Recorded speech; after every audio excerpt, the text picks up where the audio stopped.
दृष्टिबाधा शिक्षण, दृष्टिबाधार्थ शिक्षक प्रशिक्षण पाठ्यक्रमों के लिए उपयोगी पुस्तक। All India federation of the blind, Rohini, Delhi. अध्याय 2, संवेदी विकलांगताएं। इस पुस्तक का ध्वन्यांकन विशेष रूप से दृष्टिबाधित पाठकों के लिए rehabilitation society of the visually impaired के सौजन्य से RSVI स्टूडियोज में किया गया है। RSVI डेजी स्टूडियोज का संचालन rehabilitation society of the visually impaired A303 Gopala apartments, Ram तीर्थ मार्ग, नरही, लखनऊ द्वारा किया जाता है। RSVI Daisy forum of India का एक सक्रिय सदस्य है। RSVI का ईमेल आईडी है daisyrsvi@gmail.com और दूरभाष संख्या है 0522-301-9456। पुस्तक का ध्वन्यांकन अप्रैल 2018 में हुआ तथा वाचन ऋचा श्रीवास्तव और सताक्षी गुप्ता का है। नोटिस। यह पुस्तक RSVI लखनऊ द्वारा मुद्रित सामग्री को पढ़ने में अक्षम व्यक्तियों के लिए डेजी डिजिटल ध्वन्यांकित पुस्तक प्रारूप में तैयार की गई है। ये पुस्तक भारतीय कॉपीराइट अधिनियम 1957 के 2012 में हुए संशोधन के अंतर्गत धारा 52(1) ZB के प्राविधानों के तहत विशेष रूप से मुद्रित सामग्री पढ़ने में अक्षम व्यक्तियों को वितरित करने हेतु निर्मित की गई है। केवल मुद्रित सामग्री पढ़ने में अक्षम व्यक्ति ही इस डेजी डिजिटल ध्वन्यांकित पुस्तक का प्रयोग करने के लिए अधिकृत हैं। इस पुस्तक की भविष्य में कोई भी प्रतिकृति मुद्रित सामग्री पढ़ने में सक्षम व्यक्तियों को वितरण करने अथवा व्यावसायिक प्रयोग हेतु पूर्णतः निषिद्ध है तथा ऐसा करना कानूनी कार्यवाही के अंतर्गत आएगा।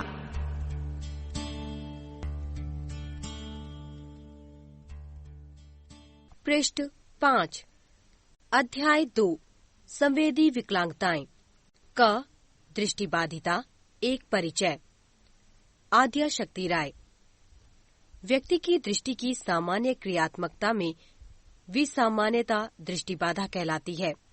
दृष्टि में सभी उपचारात्मक प्रयासों एवं सुधारात्मक लेसों के प्रयोग के बावजूद क्षति दृष्टिबाधिता की श्रेणी में आती है। इस श्रेणी में दृष्टिबाधित एवं कम या अल्प दृष्टि दोनों आते हैं। सामान्यतः ये समझा जाता है कि दृष्टिबाधित व्यक्ति को कुछ भी दिखाई नहीं पड़ता, परंतु ऐसा नहीं है कि सभी दृष्टिबाधित व्यक्तियों में दृष्टि का पूर्ण अभाव होता है। व्यक्ति दृष्टिबाधित है या अल्प दृष्टि वाला, ये व्यक्ति की अवशिष्ट या शेष दृष्टि पर निर्भर करता है। बहुत से दृष्टिबाधित व्यक्तियों में कुछ न कुछ अवशिष्ट या शेष दृष्टि मौजूद होती है। जब व्यक्ति में अवशिष्ट दृष्टि एक स्तर से अधिक या ऊपर होती है तो वो कम दृष्टि या अल्प दृष्टि की श्रेणी में आता है। एक निर्धारित स्तर से कम अवशिष्ट दृष्टि होने पर व्यक्ति को दृष्टिबाधित कहा जाता है। दृष्टिबाधिता की कानूनी और शैक्षणिक दोनों प्रकार से परिभाषाएं हैं। कानूनी परिभाषा दृष्टि तीक्ष्णता एवं दृष्टि क्षेत्र के माप पर आधारित है। दृष्टि तीक्ष्णता से तात्पर्य है व्यक्ति की निर्धारित दूरी से स्पष्ट देख पाने की योग्यता। ये दूर व पास दोनों दूरियों के लिए मापी जाती है। दृष्टि तीक्ष्णता को मापने के लिए सामान्यतः स्नेलन आई चार्ट का प्रयोग किया जाता है। दृष्टि क्षेत्र से आशय है कि व्यक्ति द्वारा सीधे देखने पर उसके द्वारा प्रत्यक्षित कुल क्षेत्र। दृष्टि क्षेत्र में केंद्रीय दृष्टि तथा परिधीय दृष्टि दोनों सम्मिलित होती हैं। इसका अर्थ है कि व्यक्ति ठीक सामने की वस्तु को देख सकने के साथ ही एक निश्चित परिधि में आने वाली सभी वस्तुओं को भी देख सकता है। दृष्टि को बिल्कुल सीध में रखने पर एक सामान्य दृष्टि वाला व्यक्ति लगभग 180 डिग्री तक की परिधि में आने वाली सभी वस्तुओं को देख सकने में सक्षम होता है। दृष्टिबाधिता की कानूनी परिभाषा के अनुसार यदि किसी व्यक्ति की दृष्टि तीक्ष्णता अच्छे नेत्र में चश्मे या कॉन्टैक्ट लेंस के साथ सर्वोत्तम संभव सुधार करने के बाद 20/200 या उससे कम है तो व्यक्ति को दृष्टिबाधित माना जाता है, अथवा वे व्यक्ति जिनका दृष्टि क्षेत्र 20 डिग्री से कम होता है कानूनी रूप से दृष्टिबाधित है। पृष्ठ 6, निःशक्त व्यक्ति यानी समान अवसर अधिकारों का संरक्षण एवं पूर्ण भागीदारी अधिनियम 1995 के अनुसार दृष्टिबाधिता उस स्थिति को कहते हैं जब व्यक्ति निम्नलिखित में से किसी भी एक स्थिति से ग्रस्त होता है: दृष्टि का पूर्ण अभाव या अच्छी आंख में चश्मे या कॉन्टैक्ट लेंस से सर्वोत्तम सुधार के बाद भी दृष्टि तीक्ष्णता 6/60 मीटर या 20/200 फीट स्नेलेन से अधिक न होना, या 20 डिग्री से अधिक का दृष्टि क्षेत्र न होना। निशक्त व्यक्ति अधिनियम 1995 ने अल्पदृष्टि को इस प्रकार परिभाषित किया है: अल्पदृष्टि वाले व्यक्ति से अभिप्राय उन व्यक्तियों से है जिनकी दृष्टि क्रियाशीलता में उपचार या सर्वोत्तम सुधार के बाद भी दोष होता है, किंतु वे उपयुक्त सहायक उपकरणों के साथ कार्यों को करने या उसकी योजना बनाने के लिए दृष्टि का प्रयोग करते हों या इसकी संभावना हो कि वे दृष्टि का प्रयोग कर सकेंगे। शैक्षणिक परिभाषा के अनुसार दृष्टि बाधित व्यक्ति वे व्यक्ति हैं जिनकी आंखें इतनी गंभीर रूप से प्रभावित हैं कि उनको शैक्षिक उद्देश्यों के लिए ब्रेल या श्रवण प्रणाली यानी श्रव्य टेप और रिकॉर्ड का प्रयोग करना पड़ता है। अल्पदृष्टि वाले वे व्यक्ति हैं जो कि छपे हुए अक्षर तो पढ़ सकते हैं, लेकिन इसके लिए या तो मोटी छपाई वाली पुस्तकों या लिखे हुए अक्षरों को बड़ा करके दिखाने वाले उपकरणों की आवश्यकता होती है। ये परिभाषाएं शिक्षकों को ये निर्णय लेने में सहायता करती है कि बच्चे को किस प्रकार से शिक्षित किया जाए। दृष्टि बाधिता के कारण। दृष्टि बाधिता के कारणों को विभिन्न आधारों पर कई प्रकार से वर्गीकृत किया जा सकता है, जैसे जन्म से पहले के कारण, जन्म के दौरान के कारण, जन्म के बाद के कारण, आनुवांशिक व पर्यावरणीय कारण, दृष्टि तीक्ष्णता क्षय, दृष्टि क्षेत्र क्षय व नेत्र की ग्रामक नियंत्रण क्षय के कारण इत्यादि। यहाँ दृष्टि दोष के कारणों को निम्न प्रकार से वर्गीकृत किया गया है। नंबर 1, पर्यावर्तनीय त्रुटियां। इसमें आंखों की प्रकाश किरणों को रेटिना पर फोकस करने की क्षमता प्रभावित हो जाती है, जो कि मुख्यतः इस प्रकार है। 1, निकट दृष्टि दोष यानी प्रतिबिंब रेटिना से पहले बन जाता है, जिससे कि पास की वस्तु स्पष्ट दिखाई देती है परंतु दूर की दृष्टि प्रभावित होती है। पृष्ठ 7। 2, दूर दृष्टि दोष यानी दूर की वस्तु स्पष्ट दिखाई देती है परंतु पास की वस्तु देखने में कठिनाई होती है। 3, प्रेसबायोपिया यानी उम्र बढ़ने के साथ लेंस के लचीलेपन का घट जाना। 4, एस्टिग्माटिज्म यानी लेंस या कॉर्निया का अनियमित होना। नंबर 2, रचनात्मक क्षति। नेत्र की ऑप्टिकल या मांसपेशीय संरचना के एक या एक से अधिक हिस्सों में क्षति, विकासात्मक व क्रियात्मक गड़बड़ियां इस श्रेणी में आती हैं। मोतियाबिंद यानी लेंस का धुंधलापन, ग्लूकोमा यानी असामान्य आंतरिक दबाव, एल्बिनिज्म यानी आंखों, त्वचा तथा बालों में पिगमेंट की कमी, डायबिटिक रेटिनापैथी यानी लंबे समय तक डायबिटीज रहने पर रेटिना का प्रभावित होना, रेटिनाइटिस पिगमेटोसा यानी धीरे धीरे रेटिना का क्षरण, रेटिनल डिटैचमेंट यानी रेटिना का अपने स्थान से अलगाव, रेटिनोब्लास्टोमा यानी रेटिना में ट्यूमर, ट्रैकोमा यानी वायरस के कारण इन्फेक्शन, विटामिन ए की कमी इत्यादि इस श्रेणी में आते हैं। नंबर 3, कोर्टिकल दृष्टि दोष। इसमें आंखों में कोई विकृति नहीं होती परंतु मस्तिष्क का वो भाग प्रभावित हो जाता है जो देखी गई सूचनाओं की व्याख्या करने का कार्य करता है, या ऑप्टिक नर्व में गड़बड़ी हो जाती है जो सूचनाओं को मस्तिष्क तक पहुंचाती है। दृष्टि बाधिता के लक्षण या विशेषताएं। दृष्टि बाधिता के लक्षण या विशेषताएं दृष्टि बाधा के कारण एवं दृष्टि बाधा की मात्रा पर निर्भर करेंगे। दृष्टि बाधिता से संबद्ध स्थितियों को भी लक्षण की चर्चा करते समय ध्यान में रखा जाना चाहिए। यद्यपि कुछ लक्षण उनके क्रियात्मकता के स्तर के आधार पर वर्णित किए जा सकते हैं, परंतु व्यक्तिगत विभिन्नता सदैव रहती है, जैसा कि दृष्टिवान व्यक्तियों में पाई जाती है। संभावित विशेषताएं या लक्षण। नंबर 1, विकासात्मक सोपानों में कुछ खास देरी नहीं पाई जाती। यदि पाई भी जाती है तो उसका कारण दृष्टि बाधिता न होकर अनुभवों की उपलब्धता में कमी है। पृष्ठ 8, नंबर 2, दृष्टिबाधित व्यक्तियों में निमित्तिक रूप से सीखने की योग्यता में कमी पाई जाती है, जिससे कि संप्रत्य विकास, संज्ञानात्मक विकास, सूक्ष्मगामक कौशल इत्यादि का विकास प्रभावित होता है। नंबर 3, दृष्टिबाधित व्यक्ति बौद्धिक परीक्षणों में प्राप्तांकों में लगभग समान वितरण का प्रदर्शन करते हैं।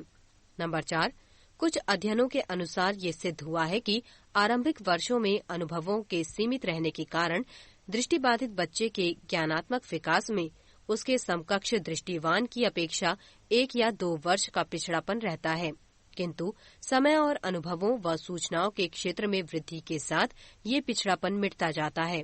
अतः इनकी शैक्षिक उपलब्धि सामान्य होती है, किंतु कुछ अमूर्त प्रत्ययों की समझ में कुछ कठिनाई हो सकती है। नंबर 5, दृष्टिबाधितों की भाषा सार्थक रूप से प्रभावित प्रतीत नहीं होती, परंतु कुछ दृष्टिबाधितों में मौखिकता पाई जाती है, जिसका अर्थ है कि ये बहुत सारे ऐसे शब्दों का प्रयोग करते हैं जिनका ये सटीक या सार्थक अर्थ नहीं जानते, परंतु इसे पिछड़ापन या कमी के रूप में नहीं देखा जा सकता। नंबर 6, दृष्टिबाधिता सामाजिक अंतःक्रिया कौशलों को प्रभावित करती है। नंबर 7, दृष्टिबाधा के कारण अनुपस्थिति ज्ञान में कठिनाई, एक स्थान से दूसरे स्थान तक आने जाने में कठिनाई तथा स्वयं के संदर्भ में वातावरण के संपर्क स्थापित करने पर नियंत्रण में कमी जैसी समस्याओं का दृष्टिबाधितों को सामना करना पड़ता है, परंतु उचित प्रशिक्षण से इन्हें बहुत हद तक दूर किया जा सकता है। नंबर 8, दृष्टिवान व्यक्तियों से भिन्न दृष्टिबाधित व्यक्ति प्राकृतिक रूप से न सीखकर सूचनाओं को टुकड़ों में सीखते हैं। सूचनाओं को समग्रता से नहीं सीख पाने के कारण इनके सीखने की प्रकृति मध्यस्थ प्रकार की होती है, अर्थात दृष्टिबाधित किसी भी वस्तु अथवा स्थान का ज्ञान अंशों में प्राप्त कर उसका पूर्ण अनुभव प्राप्त करते हैं और इसके लिए किसी मध्यस्थ व्यक्ति, साधन या वस्तु के आकार आदि का महत्वपूर्ण स्थान है। पृष्ठ 9।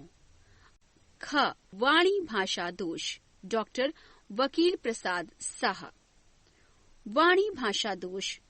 वाणी भाषा में निम्न दोष होते हैं।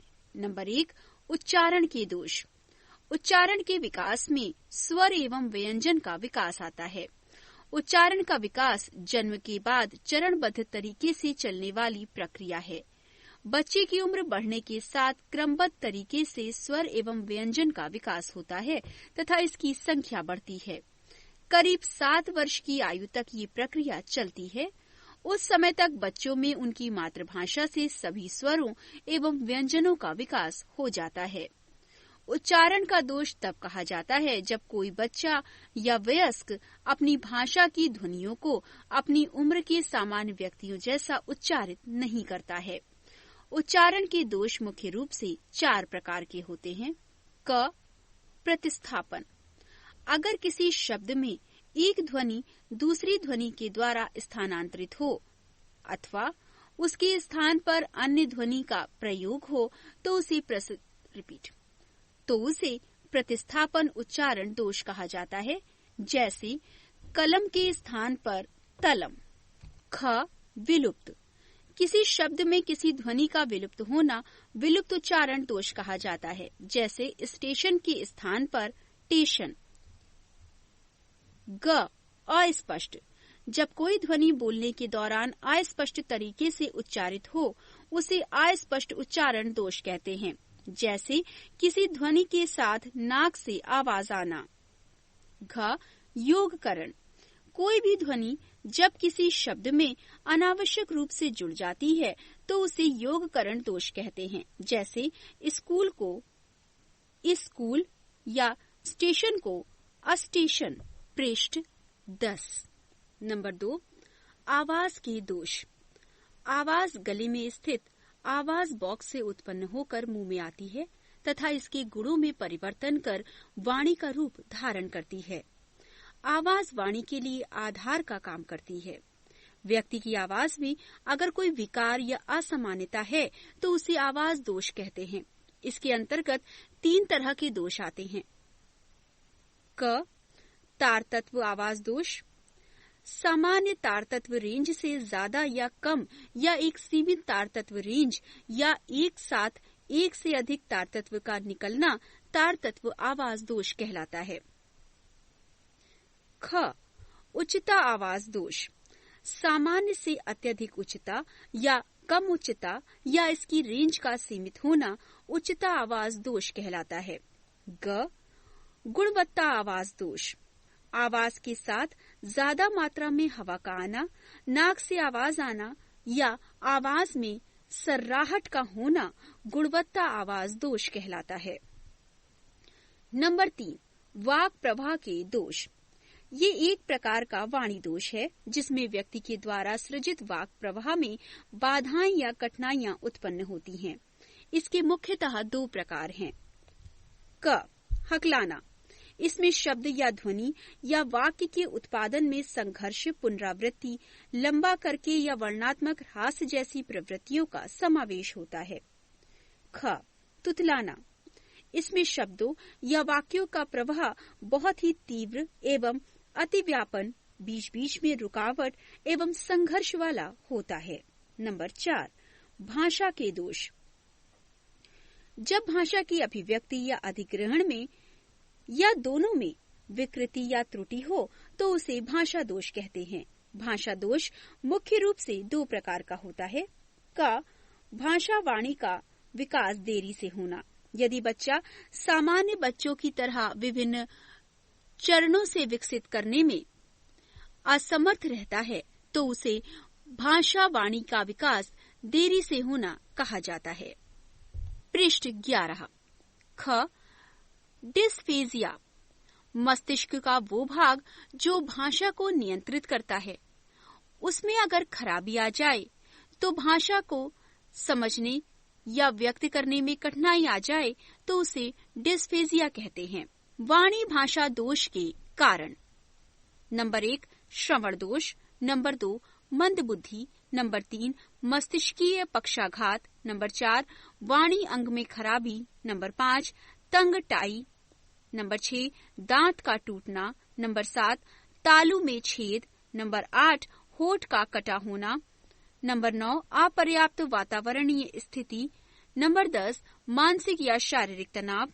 नंबर 11, आवाज बॉक्स में खराबी। नंबर 12, सीखने का उचित अवसर न पाना। नंबर 13, मस्तिष्क में भाषा के क्षेत्र में खराबी। वाणी भाषा दोषों का उपचार। इन सभी दोषों के उपचार के लिए स्पीच थेरेपी और जहां आवश्यकता हो परामर्श का सहारा लिया जाता है। पृष्ठ 12। ग, श्रवण बाधिता। डॉक्टर वकील प्रसाद साह। श्रवण प्रक्रिया। श्रवण एक ऐसी प्रक्रिया है जिसमें ध्वनि की जागरूकता, भिन्नता, पहचान तथा समझने का बोध होता है। ध्वनि तथा कान सुनने की प्रक्रिया के लिए सबसे महत्वपूर्ण है। ध्वनि तरंगे बाहरी ईयर कैनाल से होते हुए कान के पर्दे पर आती हैं। यहाँ से मध्य कान से होते हुए भीतरी कान में जाती हैं। भीतरी कान के कर्णवृत्त में ये तरंगे विद्युत ऊर्जा में परावर्तित होती हैं।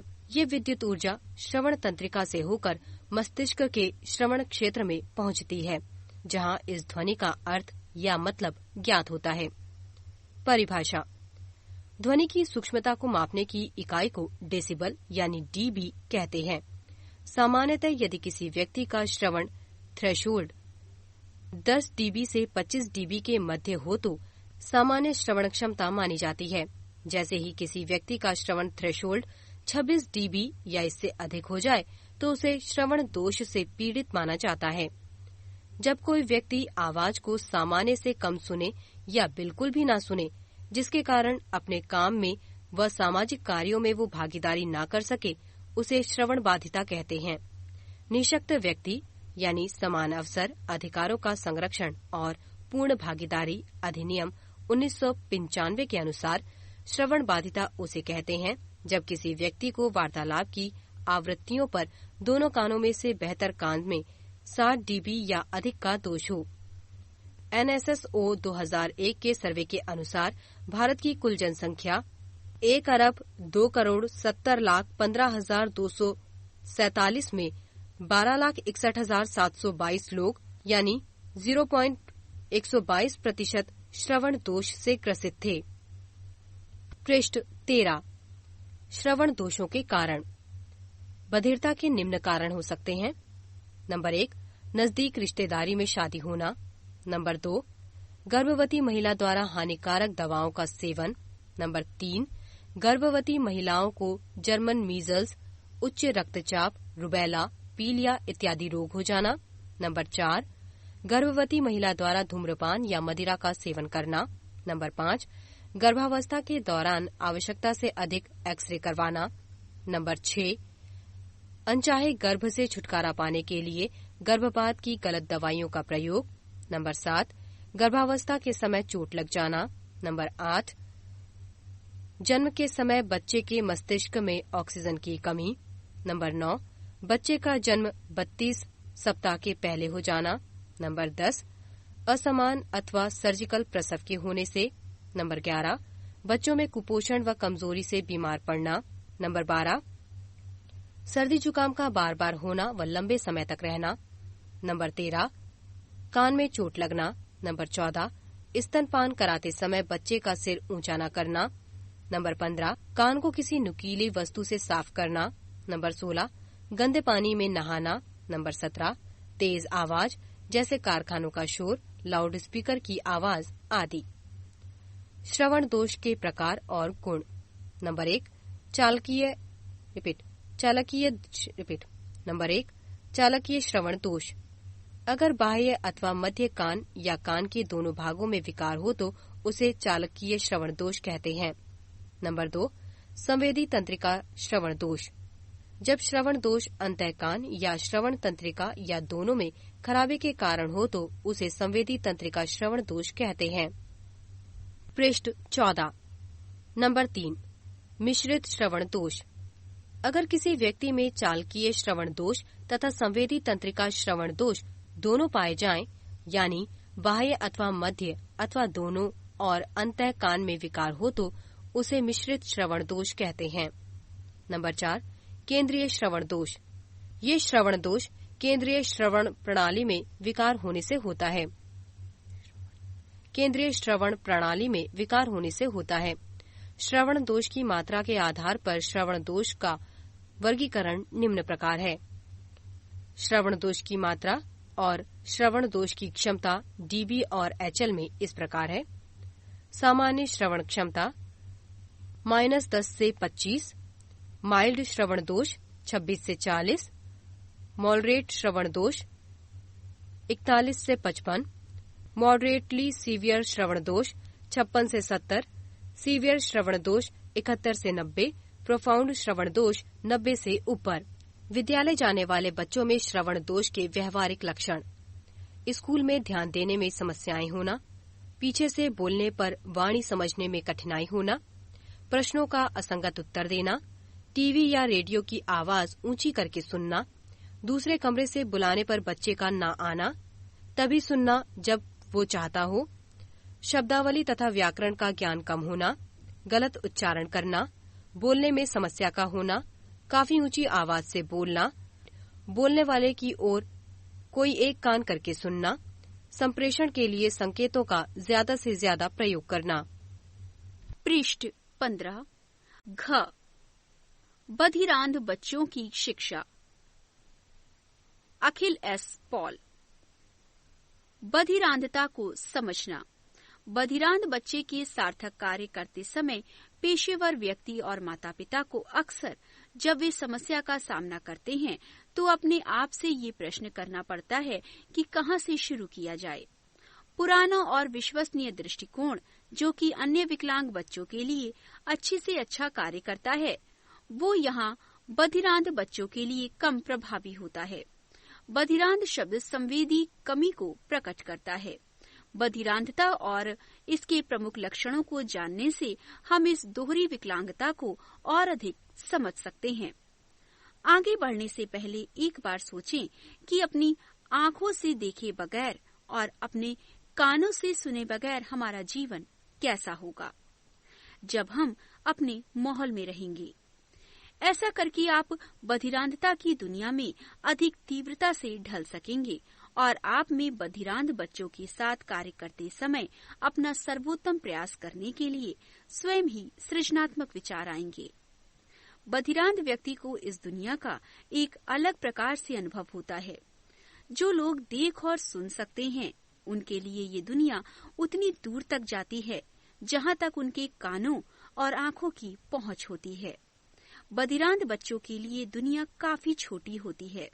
यदि बच्चों की बची हुई दृष्टि बहुत कम है अथवा वो पूर्णतः दृष्टिबाधित हैं, तो इस दुनिया का अनुभव उनके लिए केवल वहीं तक है जहाँ तक उनकी उंगलियां छू सकती हैं। इसलिए जिन बच्चों के साथ आप कार्य करेंगे, उनके लिए अधिकतम जानकारी एकत्रित कर आप उनके लिए जादू की छड़ी बन सकते हैं। पृष्ठ 16। बधिरांधता की परिभाषा। बधिरांधता सुनने और देखने की विकलांगताओं का एक ऐसा संयोजन है जिसे बच्चे में संप्रेषण, विकासात्मक और शिक्षा की ऐसी गंभीर समस्याएं उत्पन्न होती हैं जो कि उसे न तो बधिर बच्चों के लिए विशेष कार्यक्रम में और न ही दृष्टिबाधितों के लिए विशेष कार्यक्रम में शामिल किया जा सकता है। बधिरांध शब्द का प्रयोग व्यक्तियों के एक ऐसे समूह के लिए किया जाता है जिनमें दृष्टि और श्रवण विकलांगताएं साथ साथ हों, अर्थात बधिरांध व्यक्ति वो होगा जिसकी दृष्टि व श्रवण शक्तियां दृष्टिबाधा व श्रवण विकलांगता की कानूनी परिभाषाओं की अंतर्गत आती हों। एक सटीक वर्णन करना कठिन है क्योंकि बधिरता और दृष्टिबाधिता का प्रमाण एक समान नहीं होता। बधिरांध व्यक्तियों के लक्षण। सामान्य रूप से ऐसा आकलन किया जाता है कि हमें 95% जानकारी हमारी सुनने तथा देखने की क्षमता के माध्यम से मिलती है। जो व्यक्ति देख और सुन नहीं सकते, उनके लिए इस संवेदी क्षति को पूरा किए बिना इस सारी जानकारी तक पहुंचना असंभव होता है। बधिरांध व्यक्तियों के लक्षणों की चर्चा करते हुए पहले आइए मेकिंग्स एवं टैफरी द्वारा बधिरांध व्यक्तियों के सूचीबद्ध लक्षणों पर नजर डालें। वे बधिरांध व्यक्तियों को एक समूह के रूप में मानते हैं जिनमें नीचे दिए गए मुख्य लक्षण हो सकते हैं। ये दूर की इंद्रियों के प्रभावी प्रयोग की कमी हो जाने के कारण होने वाले कुछ गंभीर परिणाम हैं। नंबर 1, अपने माहौल में एक अर्थपूर्ण तरीके से संप्रेषण करने की क्षमता का अभाव। नंबर 2, इस दुनिया का एक विकृत रूप प्राप्त करना। नंबर 3, भविष्य की घटनाओं अथवा अपने कार्यों के परिणामों का अंदाजा लगाने के लिए आवश्यक जानकारी से वंचित रहना। नंबर 4, कई सबसे अधिक प्रौढ़ प्रेरणाओं से भी वंचित रहना। नंबर 5, चिकित्सा संबंधी ऐसी समस्याएं होना जिनसे विकास की गति गंभीर रूप से धीमी हो जाए। नंबर 6, अपनी संवेदी विकलांगताओं की कमियों को पूरा करने के लिए विशेष शिक्षण शैली का विकास करने के लिए मजबूर होना। नंबर 7, आपस में संबंध स्थापित करने और उन्हें बनाए रखने में सबसे अधिक कठिनाई महसूस करना। पृष्ठ 17। पेशेवर तथा अन्य कर्मी इस समस्या की इन जटिलताओं का महत्व अक्सर समझ नहीं पाते और बधिरांध व्यक्ति की आवश्यकताओं को पूरा करने के लिए विद्यमान कार्यक्रमों का संशोधन करने हेतु आंशिक समाधानों का ही प्रयोग करते हैं। बधिरांध बच्चों की जटिल समस्याओं के समाधानों का पता लगाने के लिए हमें उन क्षेत्रों को ध्यान से समझना चाहिए जिनमें उन्हें जानकारी प्राप्त करने और प्रकट करने में कठिनाई होती है। बधिरांध बच्चों को समझने के लिए हमें उनके लक्षणों को संप्रेषण, श्रवण, दृश्य, गतिशीलता, क्षमताओं और सामाजिक संबंधों के मद्देनजर समझना होगा। उक्त लक्षणों के आधार पर बधिरांध व्यक्तियों की आवश्यकताओं को हम निम्न रूप में बता सकते हैं। नंबर 1, बधिरांधता यदि जन्मजात अथवा प्रारंभिक वर्षों में घटती है तो इन व्यक्तियों का भाषात्मक विकास अवरुद्ध हो सकता है। नंबर 2, ऐसे बच्चों के प्रयत्न विकास पर इन दोहरी विकलांगताओं का गंभीर रूप से प्रतिकूल प्रभाव पड़ सकता है। नंबर 3, इन बच्चों के गामक विकास में भी गंभीर रूप से हस्तक्षेप हो सकता है। नंबर 4, वातावरणीय अंतःक्रिया में ऐसे बच्चों को अनेक समस्याओं का सामना करना पड़ सकता है। नंबर 5, इन समस्याओं के कारण नंबर 5, इन समस्याओं के कारण इनके संवेगात्मक विकास पर भी प्रतिकूल प्रभाव हो सकता है। नंबर 6, इन बच्चों के शिक्षण प्रशिक्षण के लिए स्पर्श संबंधी माध्यमों अथवा साधनों अथवा विधियों अथवा उपकरणों का विशेष महत्व होता है। संप्रेषण और परिभाषा। संप्रेषण एक सेतु है। ये किसी भी सजीव प्राणी की आधारभूत आवश्यकता है। संप्रेषण एक ऐसा माध्यम है जिसके जरिए हम अपनी भावनाओं, आवश्यकताओं, इच्छाओं का आदान प्रदान करते हैं।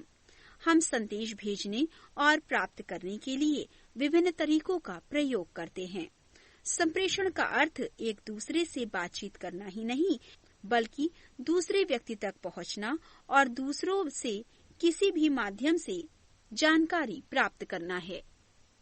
पृष्ठ 18।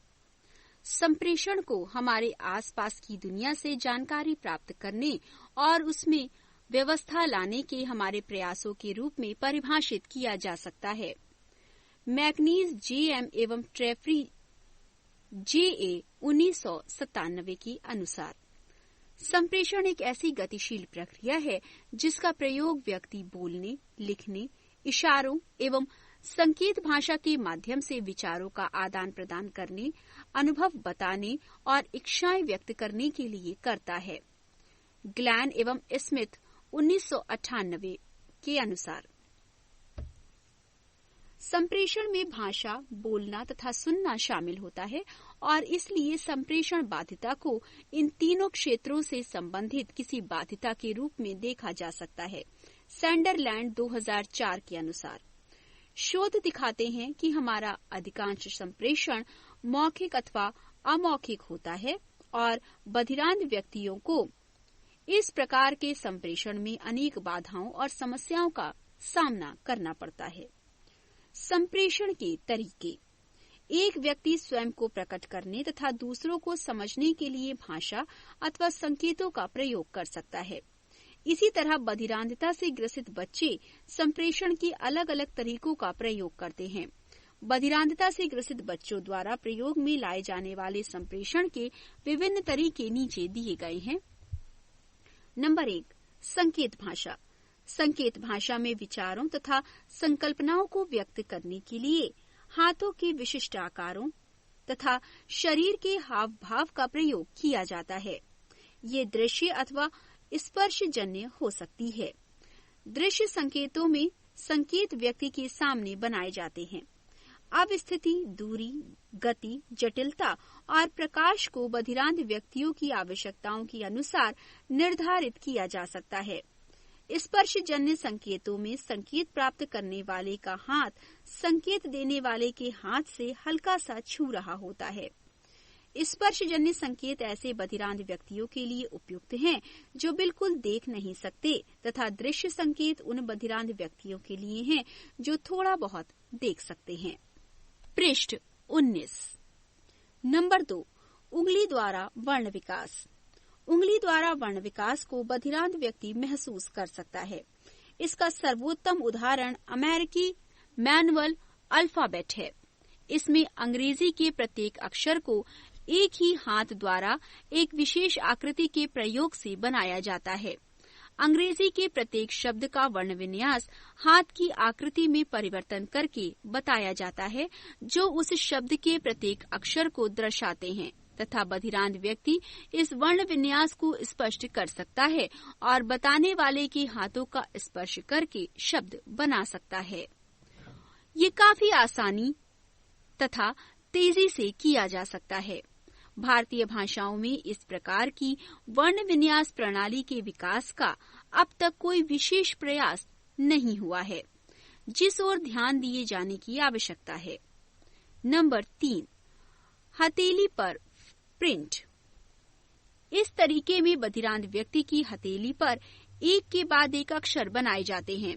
ये अक्षर अंग्रेजी के बड़े अक्षर होते हैं जिन्हें जितना संभव हो उतने कम स्ट्रोक के साथ बनाया जाता है जिससे इन्हें आसानी से स्पर्श किया जा सके। इसके लिए आवश्यक है कि इन बच्चों को स्पर्श के माध्यम से प्रिंट अक्षरों को समुचित ज्ञान प्रदान किया जाए। हथेली पर प्रिंट प्रणाली पर भी भारतीय भाषाओं के संदर्भ में ध्यान दिए जाने की आवश्यकता है। नंबर 4, टाडोमा विधि। टाडोमा होठों के स्पर्श से पढ़ना है। इसका प्रयोग करने वाला व्यक्ति अपना अंगूठा वक्ता के होठों पर और अपनी उंगलियां जबड़ों पर इस प्रकार रखता है कि वक्ता के गालों और गले को छू रहे हों। इससे वो बोलचाल की कंपन तथा होठों के पैटर्न को महसूस कर सकता है। इसे टैक्टाइल लिप रीडिंग कहते हैं, क्योंकि बधिरांध व्यक्ति होठों की गतिशीलता, वोकल कॉर्ड की कंपन, गालों के फूलने तथा एन और एम जैसी नाक की ध्वनियां तथा आ रही गर्म हवा को महसूस करता है। तथापि टाडोमा के प्रयोग के लिए अच्छी स्पर्शजन्य भेद कुशलता, कॉग्निटिव कुशलता तथा मोटर कुशलताओं की आवश्यकता होती है। Number 5, Braille. दृष्टिबाधित व्यक्तियों के समान ही बधिरांध व्यक्ति भी ब्रेल लिपि का पठन एवं लेखन की प्रक्रिया में प्रयोग कर सकता है। इसके लिए ब्रेल संबंधी दक्षताओं में कुशलता प्राप्त करना आवश्यक है। शिक्षण विधियों में मौखिक संप्रेषण के स्थान पर जहां कहीं आवश्यकता हो, स्पर्शीय संकेतों का प्रयोग करना होता है। नंबर 6, संकेत। संकेत प्रत्येक बधिरांध बच्चे के लिए एक व्यक्तिगत प्रेरक है और इसका प्रयोग एक विशेष व्यवहार को बढ़ावा देने के लिए किया जाता है। पृष्ठ 20। ये विशिष्ट गतिविधियों अथवा संदर्भ पर निर्भर होता है।